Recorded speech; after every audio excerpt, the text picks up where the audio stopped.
Episode Neuroscience, menelisik misteri otak manusia. Bahasan kali ini menukik pada kedalaman ilmu tasawuf. Sekaligus khusyuk, beribadah wujudiyah, dan menelisik misteri otak manusia, bersamaan dengan itu, mempelajari perilaku neuron yang bertugas mengirim dan menerima impuls seberkas cahaya ilahi. Yang diterima dalam bentuknya yang khas, berupa emosi, biologis, dan neurologis. Membangun pikiran positif itu, boleh jadi tentang bagaimana menggunakan kolbu, kemudian oleh Kiai Haji Abdullah Gimnastiar, dipopulerkan dengan manajemen kolbu. Ia bergumul dengan neuroscience, yang fokus pada studi sistem syaraf, kognitif, neurobiologi, dan bersinggungan dengan neuropsikologi dalam bidang ilmu psikologi klinis. Kalaulah benar, neuroscience dapat mengubah mindset seseorang, ia memicu banyak pertanyaan terkait proses dan peranan yang digunakan untuk mengubah pola pikir. Bisa jadi, ia berdekatan dengan ilmu tasawuf, yang bekerja mengolah hati, kolbu dan jiwa yang terhubung dengan pusat kebaikan, untuk memproduksi pikiran positif. Pertanyaannya kemudian, di manakah letaknya akal, yang menjadi bagian penting dari proses mengubah mindset? Sementara itu antara akal dan pikiran tidaklah sama. Mirip seperti dua gambar dalam satu koin.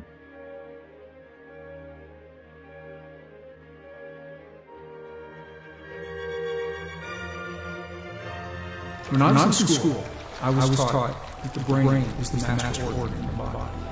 But what the new science is showing us is that the brain receives the instructions telling it what to do from our heart, the human heart. And this is a relatively new way for science to think about us and our.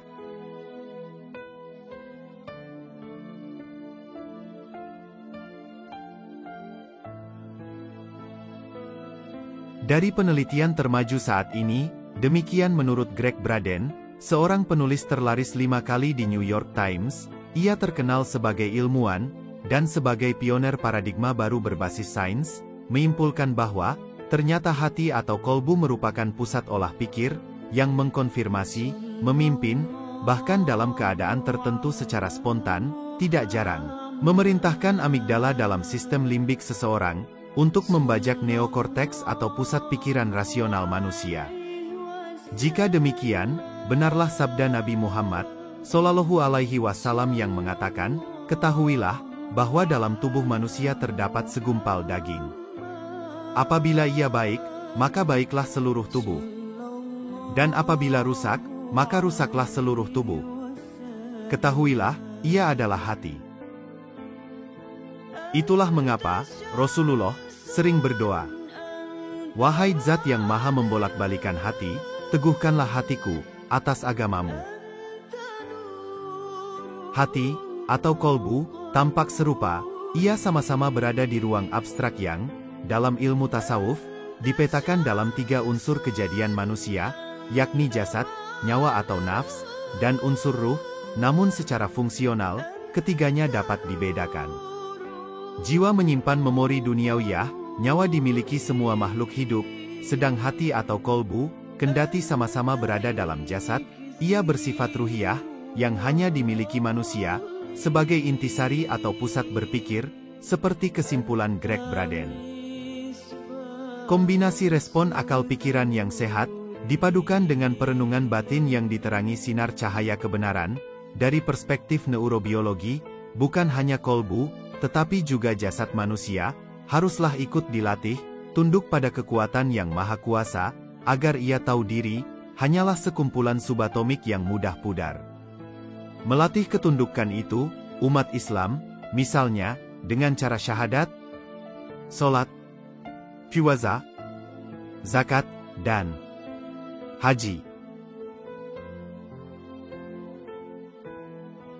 Pelaksanaan ibadah tersebut, sebagai suatu kewajiban, dan afirmasi kepada diri sendiri, yang terhubung langsung dengan zat ilahi Robbi, dan akan berdampak signifikan pada kesehatan neuropsikologi, raga, serta berpengaruh besar terhadap harapan yang hendak dicapai.